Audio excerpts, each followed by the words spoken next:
So when I made a video about Poseidon, talking about his different domains, the stuff he's the god of, and how all of those things connect together into an overall theme, I asked at the end if there was any other god that you guys wanted me to talk about, and I probably should have expected that you would only vote for the most difficult ones to do that with. So Apollo is one of the most famous and popular of the ancient Greek gods, and he's difficult to pin down in this kind of way of an overall theme because of the fact that he is the god of so many different things. He's kind of one of those gods where if they had something and they needed to make someone a god of it, they would just kind of toss it in his direction. To give a little list, he is the god of the arts, he's the god of music and dance, he's the god of poetry, and he's the god of craft. In fact, in some versions of mythology, instead of Prometheus, it was Apollo who created the first human beings out of clay.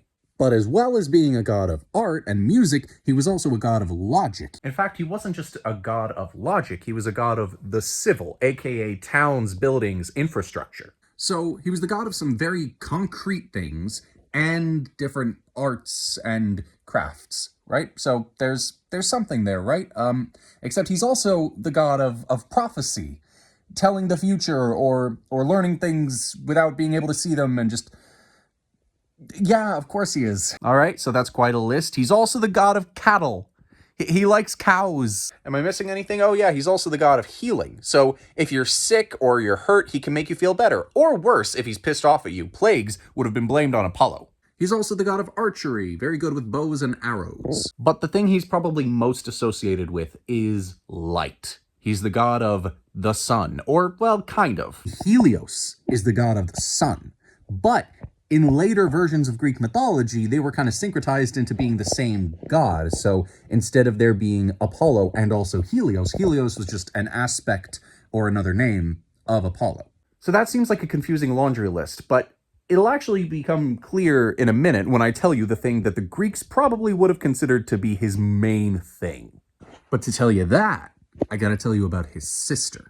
So a lot of you guys will already know this, but Apollo's twin sister is Artemis, another one of the Olympian gods. Both of them are gods of archery and gods of healing, but they also differ in some very big ways. As I mentioned a moment ago, Apollo is the god of civilization, of building towns and settlements, but Artemis is the opposite of that. She is a goddess of nature. She's the goddess of hunting and living out in the wilds. And the reason for that is because Apollo's a boy.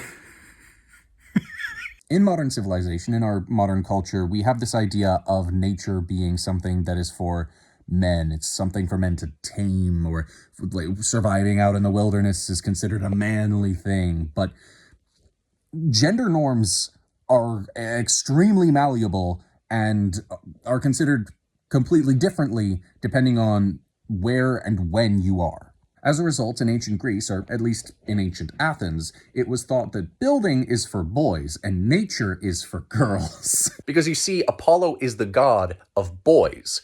If a boy were to suddenly die, that is considered to be Apollo striking him down with an invisible arrow. If a girl is to die, that's Artemis. Actually, there is one other thing that he is considered to be a god of, and that is protecting people from evil, enacting justice on the wicked. And so, this is a bit of a loose one, and I'm not completely confident with it, but I will say that I would think that the thing that ties them all together, the overall theme of what makes Apollo Apollo, is that he is a very nice young man.